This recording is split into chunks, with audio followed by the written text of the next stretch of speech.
ہم شہر کے پوش علاقے میں رہتے تھے۔ والد صاحب کا شہر میں بھی بزنس تھا اور گاؤں میں بھی زمینیں تھیں۔ یہی وجہ تھی کہ ہم گرمیوں کے موسم میں شہر کی جھلسا دینے والی گرمی سے بچ کر گاؤں چلے جاتے اور وہاں زیادہ تر وقت ہمارا دریا کے کنارے بنے گھر میں گزرتا۔ یہاں سے دریا بہت خوبصورت بہتا دکھائی دیتا۔ مجھے یہ منظر بہت حسین لگتا، لیکن مجھے نہیں معلوم تھا یہ دریا اتنا خونخوار بھی ہو سکتا ہے۔ وہ دن بڑا حسین تھا۔ آسمان پر بادل آئے ہوئے تھے۔ میں حسین موسم سے لطف اندوز ہو رہی تھی کہ ہمارا ایک ملازم ہاپتا ہوا آیا اور ابو کو بتایا کہ ایک عورت اپنے بچوں سمیت دریا میں کود گئی۔ ہم نے یہ منظر دیکھا تو دریا میں چھلانگ لگا دی اور انہیں بچا لیا۔ میرے بڑے بھائی ڈاکٹر تھے۔ ابو بھائی کو ساتھ لے کر دریا کے اس حصے کی جانب چلے گئے۔ بہت دیر بعد وہ ایک عورت اور بچوں کو اپنی گاڑی میں گھر لائے۔ سب کی حالت بہت خراب تھی۔ والدہ نے گرم دودھ پلایا اور کچھ دیر بعد کھانا کھلا کر ان کو سلا دیا۔ اگلی صبح ناشتے کے بعد امی نے عورت سے پوچھا کہ تم کیوں خودکشی کر رہی تھیں؟ وہ مایوسی سے آسمان کی طرف دیکھ کر بولی، ہم عورتوں کی غلامی کے لیے یہاں عجیب و غریب رسم و رواج موجود ہیں۔ میں بھی اسی کی بھیڑ چڑھ گئی ہوں۔ اس کی بات سن کر میں نے حیرت سے پوچھا، ایسا کیا ظلم ہوا تمہارے ساتھ جو خودکشی کرنے لگیں؟ اور ان معصوم بچوں کا کیا قصور تھا؟ اگر وہ ماہر تیراک وہاں موجود نہ ہوتے تو تم سب ڈوب گئے ہوتے۔ تمہیں اپنی اولاد پر بھی ترس نہ آیا؟ وہ روتے ہوئے بولی، جب بندے اتنے ظالم ہو جائیں کہ عورت سے جینے کا حق چھین لیں تو عورت خودکشی نہ کرے تو کیا کرے؟ کیا میں اپنے بے زبان چھوٹے چھوٹے بچے ظالموں کے حوالے کر جاتی کہ وہ عمر بھر ان سے جو چاہے سلوک کریں؟ سوچا اس سے اچھا ہے کہ ان کو بھی ساتھ لے کر مروں۔ میری شادی 17 برس کی عمر میں ہوئی اور بدلے میں میری نند میرے بھائی کے نکاح میں آ گئی۔ ہم دونوں نے 5 سال اپنے شوہروں کے ساتھ سکون سے گزارے۔ اس دوران میں 2 بیٹوں کی ماں بن گئی اور ناہید کو بھی اللہ نے 2 بچوں سے نواز دیا۔ ہم سب اپنے گھروں میں بہت خوشگوار زندگی گزار رہے تھے کہ ایک دن کسی بات پر میرے دیور کی ابو کے ساتھ تلخ کلامی ہو گئی۔ میرے دیور کی بد کلامی پر ابا کو غصہ آ گیا اور انہوں نے غصے میں آ کر ایک تھپڑ اظہر کے منہ پر مار دیا۔ اظہر نہایت غصے میں گھر آیا اور آتے ہی میرے شوہر کو کہا کہ تم اپنی بیوی کو طلاق دو کیونکہ اس کے باپ نے میرے منہ پر تھپڑ مارا ہے۔ میں اس بے عزتی کا بدلہ لوں گا۔ میرے شوہر نے اپنے دونوں معصوم بچوں کی طرف دیکھا اور کہا، بھائی تمہاری بات درست ہے، مگر ہماری بہن ناہید بھی تو ان کے گھر میں ہے اور وہ بھی 2 بچوں کی ماں ہے۔ اگر میں نے شبنم کو طلاق دی تو وہ ناہید کو بھی طلاق دے دیں گے۔ اظہر نے کہا، میں بھی یہی چاہتا ہوں، ہم اپنے بچے رکھ لیتے ہیں اور ناہید کے بچے ان کو دے دیتے ہیں۔ میری ساس نے غصے میں اظہر سے کہا، عقل کے اندھے، اس کے باپ کا کیا بگڑے گا؟ تیرے بھائی اور تیری بہن دونوں کا گھر اجڑ جائے گا۔ ان کے چھوٹے چھوٹے بچے مشکل میں آ جائیں گے۔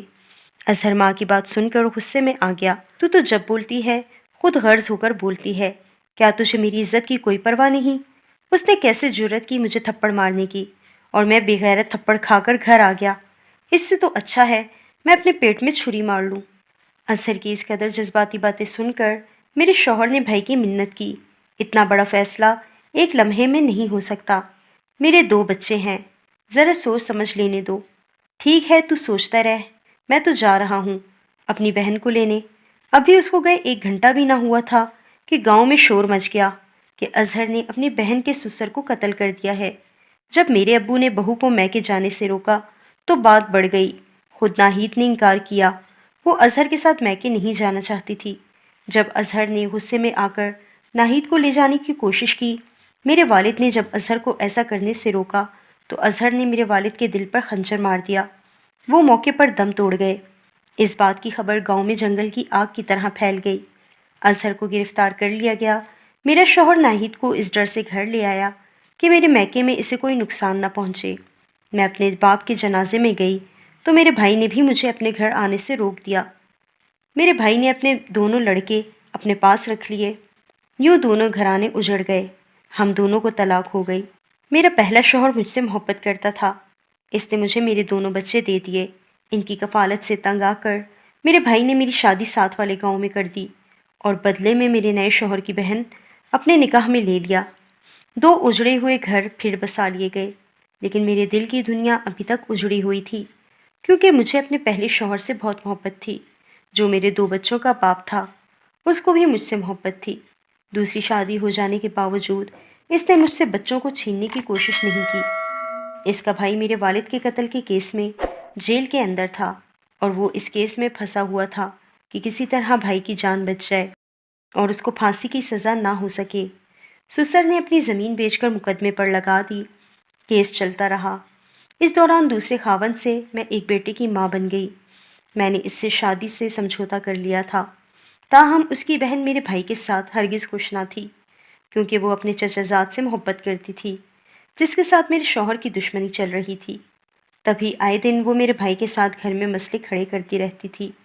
اس کی غیر مطمئن زندگی نے میری زندگی پر بہت برے اثرات مرتب کیے۔ میں اور کہاں جاتی؟ باپ قتل ہو چکا تھا اور بھائی تو تھا ہی خود غرض، اسے صرف اپنی خوشیوں سے مطلب تھا۔ ایک دن آیا کہ میرے شوہر کی اس کے چچا زاد سلیم سے صلح ہو گئی۔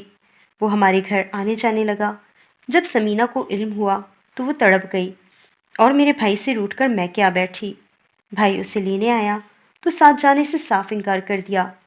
اس پر بھائی نے مجھ سے کہا کہ شبنم تم میرے ساتھ میکے چلو، جب تک تم میرا ساتھ نہیں دو گی سمینہ یہاں ہی بیٹھی رہے گی اور تمہارے شوہر پر بھی دباؤ نہیں پڑے گا۔